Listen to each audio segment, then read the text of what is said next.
Hello, folks. Welcome to our closing session of this amazing week that we had called Food Access is Community Care. I'm joined here by some beautiful faces, as you all see. These are folks from Within Reach who are at the front lines doing our work every single day, or they have at least in the past, doing our food access work here at Within Reach. And it felt really important for us to create a space, like after listening and meeting and learning from so many amazing people doing this work, to also remember that our internal team is part of that group of humans that we referenced throughout the week, of the amazing folks in this tapestry of work doing food access and having deep passion for it. And so I wanted to introduce you to some amazing humans that are part of this team. And with that, I'm going to allow Camille to start us off. Yes, thank you, Kai. Hello, everyone. My name is Camille, and my preferred pronouns are she, her, hers. And I'll go ahead and pass it along to Jessica. Hi, everyone. My name is Jessica, and my pronouns are she, her. And I'll pass it off to Alyssa. Hey everyone, my name's Alyssa, and my pronouns are also she, her, and I'm gonna pass it off to Maricruz. Thanks, Alyssa. Hi, everybody. It's really good to be here. My name is Maricruz Sanchez, and my pronouns are also she, her. And I will pass things over to Noé. Hello, everybody. Very honored to be here. My name is Noé Quesada Viramontes. And my pronouns are he, him. Awesome. So y'all, today we're going to just sort of pass some questions along to our team here. There won't be an open end Q&A at the end. This will just be a space for our folks to feel supported and have some prep work to make sure that they felt supported in answering these questions today. So with that, maybe a thumbs up from the panel here. Are y'all ready to get started? You feeling good? Okay, cool, awesome. So this first question is actually for Alyssa. And Alyssa, I'm curious, what drew you most to our work? Yeah, thanks, Kai. So I always knew that social service systems are like super complex and super disorganized sometimes, unfortunately. So what drew me to this work at Within Reach is its mission to make the process of getting resources just easier for people, because it's unfortunately it is kind of hard to like navigate all these difficult systems. So our clients, when they call in, they're usually pretty stressed out or they're really tired. So when we talk to them, we meet them where they're at and we help them get the information and the resources they need as smoothly and as clearly as possible, because honestly, like nobody should have to stress about accessing basic needs that they deserve in the first place. So I'm just super happy and thankful to be a part of this organization and just helping people access basic resources as simply as possible. Yeah, thank you, Alyssa. And I guess this follows up perfectly. Jessica, this question's for you. Why does this work matter? Yeah, Alyssa kind of hit up some of my points here, so just a little repeat. But yeah, having access to food, like Alyssa said, is a basic human need. And as we learned this week, it really plays an important role socially and culturally, and is just a foundation for our overall health. And we learned, about different organizations and different individuals and their work. So I wanted to speak a little bit about my experience here at Within Reach, speaking to folks over the phone. And so wanted to pull like some of my different situations and feedback that I've heard from clients. So in regards to helping someone with a basic food application, which is food stamps, I've heard people say like, oh, that was a really streamlined process, or it was so quick and easy, because we have a really good process of screening for eligibility, doing the application, and giving really like clear next steps. We're also able to decrease a lot of barriers for folks. A lot of clients call in who don't have access to a computer, and they may need to do a renewal application online, like in a timely manner. So we're able to do that for them. As Alyssa said, there's a lot of people out there who come in just lost and confused. They've been trying to apply, but am I on the right website? Am I eligible? Just so many questions, and we're able to navigate those for them. And then lastly, I just wanted to point out, sometimes we do inform people about programs that they may not have known about or they didn't know they were eligible for. So like sometimes they don't know they're eligible for WIC and food stamps, or they call in for just WIC and we end up doing a food stamps application. And that happens all the time. And I'm sure, everyone else has had very similar experiences, and beyond that. And just, I think our work matters because it's just helping people connect to these resources that are so important to them. And yeah, as Alyssa mentioned, just trying to make things easier for them. Yeah, thank you, Jessica. And Camille, this question's for you, but what does access or community care mean to you? Yes, yes. Access to me starts with awareness. How can we expect people to know that these services and resources even exist if they don't even know about them? And so, yeah, I think it absolutely starts with awareness, and then that leads into opportunity. And people need and deserve low barriers, no barriers, streamlined processes, and having that feeling of that was easy.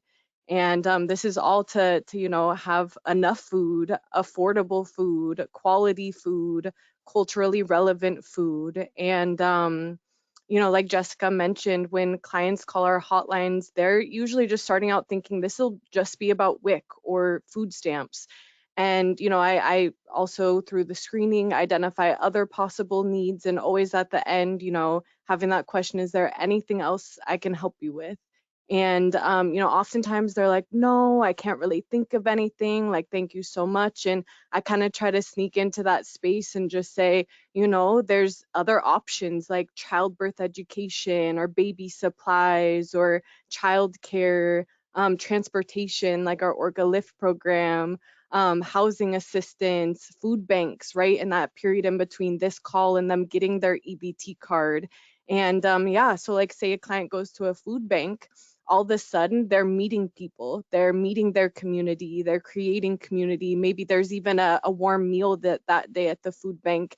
And or even say they walk up to a bulletin board and there's like a job posting right down the street, or there's childcare right there in the neighborhood. So yeah, access is directly related to community care, and access is a key to community care. And food is a centerpiece to social life as a human. And food is needed to sustain life in the very simplest of ways. And so, this togetherness, this belonging, this sharing, inclusion, a literal place at the table, when we're on the phone with clients and creating that warm tone, this like exchange, food brings community together. Food resources are community care. Yes to all that, which kind of leads perfectly into this next question from Mari Cruz, which is, what do you believe more people should know about food insecurity and other systemic oppression affecting people right now? Yeah, thanks, Kai. I think, like everyone here has already mentioned, I also spend a lot of time thinking about how the work we do at Within Reach really centers so heavily around making really difficult and complex systems navigable for people who are just trying to get help. And I think our hope is really to make that process something that is not challenging and shaming, but something that's supportive and respectful and dignified for those folks. I think that in this work, it can be also pretty tempting to draw conclusions about how our systems are not operating the way that they should and that they are broken. But something that's like really stuck with me in conversations in equity circles has been this idea about how our systems are not necessarily broken. They are producing the results that we have designed them to produce. And I think that's so key and applicable to our work here, and how we're planning to affect lasting change for our communities. I think we do need to reconsider that the safety net programs that we help people access are not necessarily broken, but they're producing the results that they were designed to produce. And the reality is that a lot of our programs do overcomplicate the process of asking for help. I think that one of the main reasons that is the case is that there's a lot of inherent fear or concern that people are going to take advantage of the system or the resources that are, out there to help people who really need them. And there's a lot of judgment that goes into that process. I think our approach is into serving people, right, through government programs or state programs is often founded in that fear and the assumption that, really what that translates to is a concern or that our communities or that people asking for help are trying to trick us or deceive us into giving them help. And I know that sounds harsh, but I think that that's often what comes across for people when they find themselves in that situation. I think one thing people don't always realize is that welfare fraud is not common. It's very uncommon. It's not rampant. People aren't out there trying to figure ways to navigate this complex system to figure out how to get $16 a month. It's hard to get assistance. It can be a full-time job. I think we ask people really incredibly personal questions about their lives and their circumstances, and it's so important to show care and compassion in doing that, right? And I think we sit in an interesting place within Reach in that we don't get to ultimately grant that help, but we know how hard it is to access that help. And so I see that in everyone here is just carrying that awareness and care into all of their conversations to make sure people feel really listened to and supported. I can't tell you how many times, I did a lot of direct service, and I actually love and miss that work very much. And how many times people will tell you that they didn't ask for assistance because they didn't want to take it from somebody who needed it more than them. And it's like, at what point do you deserve assistance? Everyone deserves assistance at the point, at anytime you feel like you're not making it. We often ask people to wait until they really can't hold on to come forward and ask for help. And I think, we have a lot of headway to make, to build that trust that people feel confident to ask for help whenever they need it. Yeah, thank you. Thank you for that, Maricruz. And it really feels poignant to this question for Noe, which is, what keeps you coming back to this work every day? That's a great question, Kai. And I think for me, really, first and foremost, is the people that are needing the help, but also the people that are giving the help, our team and just everybody that's involved in that. Yeah, because I don't know, I've always, taken this role of caretaker in my family, and I want to be that for our community as well, right? And especially around food. Food is so important to me. The way that it brings people together, connection, makes things special. It also nourishes, right?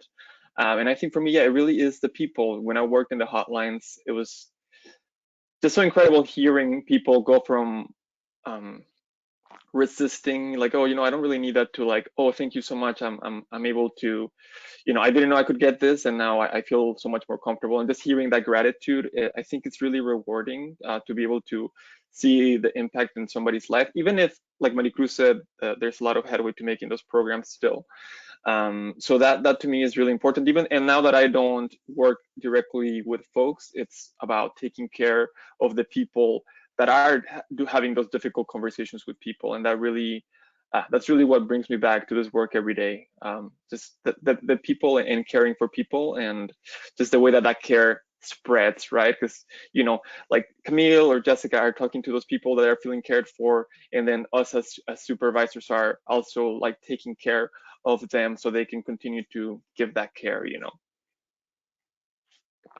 Yeah, that the idea that we always think community's out there, but really like it's right here too. Yeah, I love that. No, I thank you. And Alyssa, this question's for you. It's a big question, but as we all know, we are experiencing an awakening to multiple social, political, and climate crises all at once. It has been an incredibly unjust and destabilizing time for so many of us.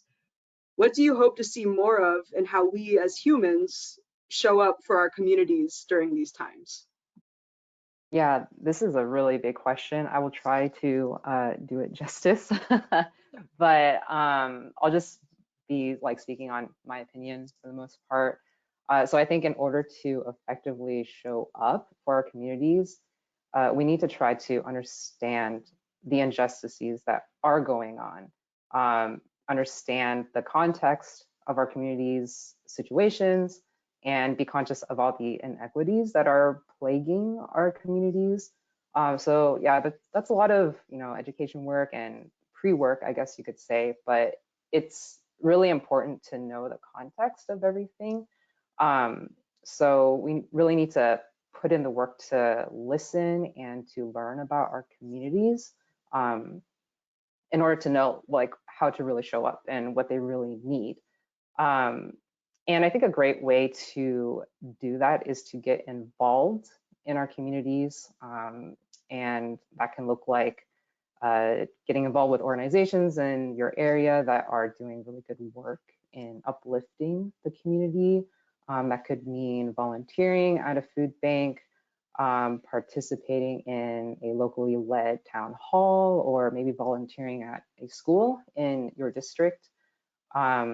And as far as like extra education, I know for us at Within Reach, we're doing a lot of DEI work, and that stands for diversion, equity, and inclusion. And within our organization, we are trying to get everyone up to speed, so to speak, on all of the stuff that's happening out there. And so yeah, it's like a lot of inner work, learning more, and like any way that you can implement that in your life, like through your work, in your different communities that maybe are not necessarily your physical community, anywhere where you can just, I guess, open up yourself and just be aware of what's going on, and also soak in as much information as possible. I think all of that is necessary. And then of course, putting all of that knowledge into action and actually showing up for your community, such as, you know, volunteering and all of that.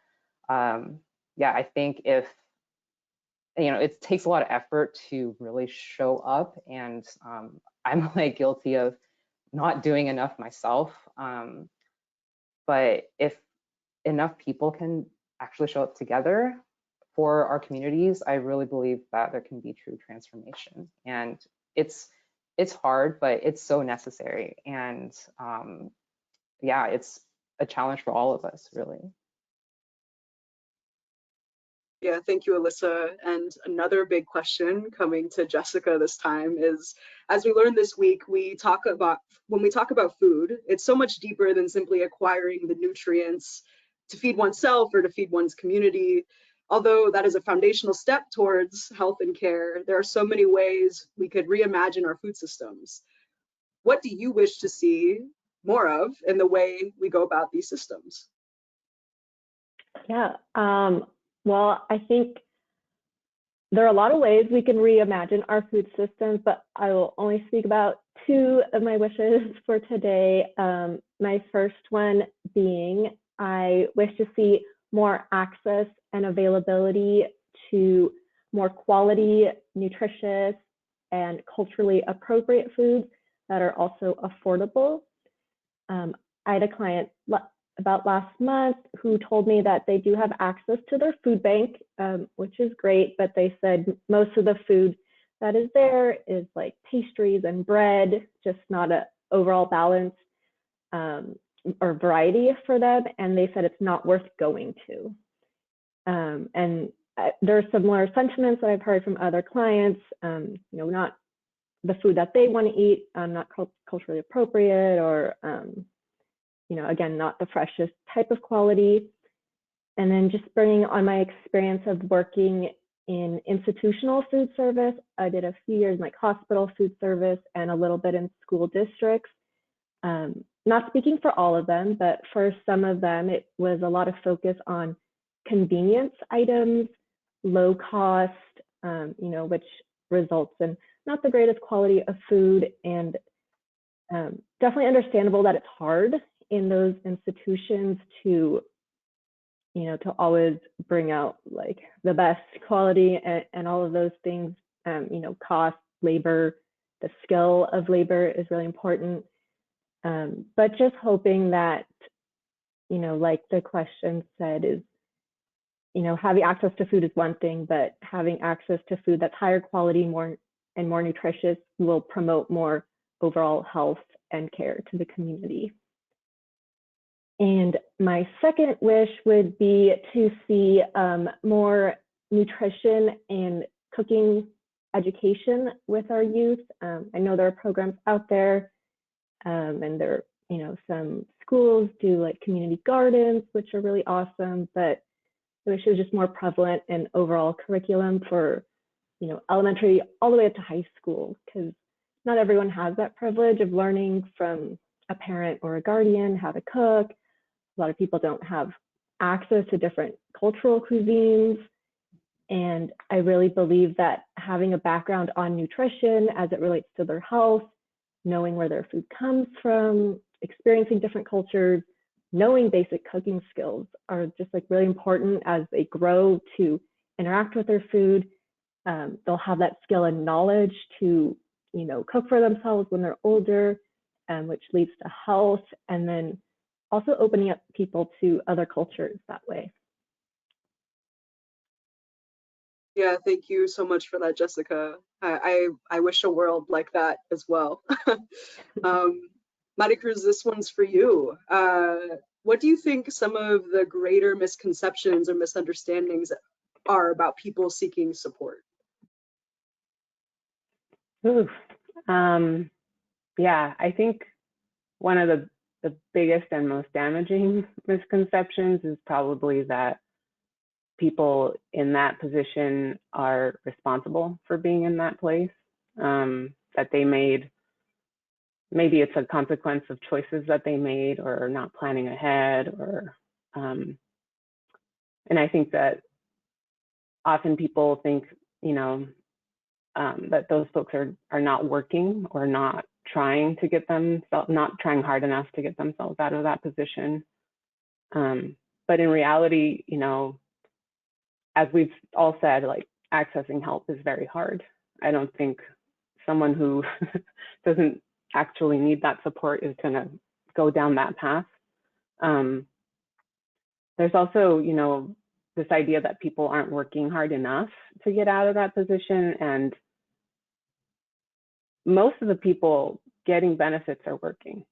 They are working jobs that don't pay them a living wage, and consequently, they have to make up that difference somehow. The SNAP program, as an example, I think majority of the people it serves are kids, seniors, and people with disabilities who can't work. And, they turn to that as a form of assistance. And I think, the challenge too is there's like this whole concept of like, the welfare queen and people who live on benefits as a way to get through life. And that's just totally unfounded. It's so hard to make ends meet on just benefits. It's called supplemental assistance for a reason. Like, you don't get enough to cover your monthly budget in food by being on food stamps. It's just the reality. It's great. It's amazing that it's there, but it's premised on the idea that people are actively trying to get resources other places or sustain themselves. And yeah, as we said, it takes a lot of time and energy to do that. I think we need to have trust in people that they're doing that. And also be aware that every story is so unique. Like what brought somebody to that situation is so unique, you know, and you learn that, like I learned that day in and day out, even when you think like you have it figured out, you know, somebody will always come in and surprise you or tell you something totally new that you're like, wow, that is so hard to go through. You know, I can't even imagine. So yeah, I think we just need to, again, trust our communities and also really be mindful of that single story, not painting a single story of people's situations. Yeah, yes to all that. And Noe, this question feeds perfectly into Maricruz's sharing around, for so many of us, asking for help is an incredibly vulnerable thing. So why is it important to normalize leaning in and asking for help? Oh man, this question hits very close to home because I'm one of those that really struggles asking for help. Just to ask my partner, she's in the audience today. So yeah, no, I think it's extremely important to normalize it because I mean, I think through the vulnerability of asking for help, you can strengthen connection, right? I'm sure that everybody that's here in this panel wouldn't think twice about helping someone, and I think that's the case for most people. We are really open to helping another person, right? But the other side of that is asking for help, right? And that's, you know, I think that's been the idea has that of not asking for help of it being like a sign of weakness. I mean, it's a cultural narrative, definitely in this in American culture, but also if we come from other places as well. Like I know for me, coming from Mexico as well, that's like not something that you ask for, right? And it can be seen as a weakness, right? But I think asking for help, it's definitely and being vulnerable, that is definitely a strength to be able to do it and say, hey, I can't do it alone. I need help for this. With this, you know, accessing food or for whatever it is, right? And I think, you know, it also, like Maricruz said, I think it could help build trust as well in your communities, right? When people are asking for help and we can depend on each other and trust each other, that we'll be, you know, able to ask somebody and also receive that help. So yeah, I think that it's just really important as far as that. I feel like I had something else to say, but it just skipped me. Your brain was like, that was the truth wrapped in gold. That's all I need to say now. Well, last question for this amazing panel goes to our Camille over here. And that is, as we know and learned more deeply this week, we know that folks of marginalized identities and communities are the most harmed by the ways in which our food systems erase and homogenize culture. The ways resources are gatekept to keep some resource while others in constant survival mode. So what words of affirmation or care would you like to share out into our communities now, Camille? You matter, your needs matter, your food needs matter. You have a right to be able to access food, housing, all basic necessities, and to the assistance that is available for you. The assistance exists for you. I encourage you to access resources and services you need for as long as you need, even if you expect it to just be for a short amount of time. If it needs to be longer, let it be longer.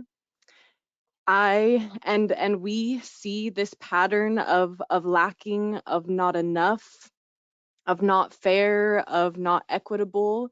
But we see you and we hear you, and we are here to serve you, and we are here to help you find ways for you to access the foods that you and your family need and want. Yes, we're here for you.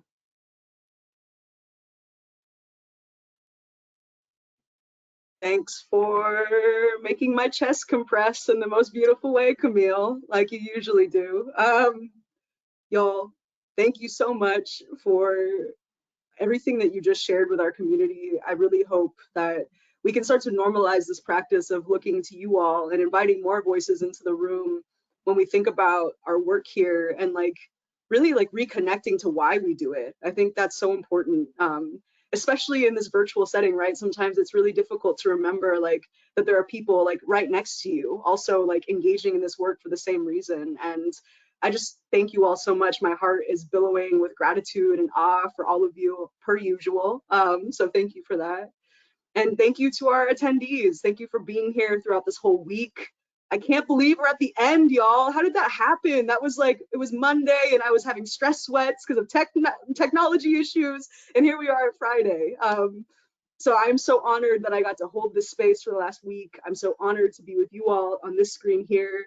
I thank you all for all the people that have come and for all the people that will watch this recording. Just thank you so much. And to more liberation and to more community going forward. Yeah. All right, y'all. Happy Friday. Happy weekend. Until next time. Thank you.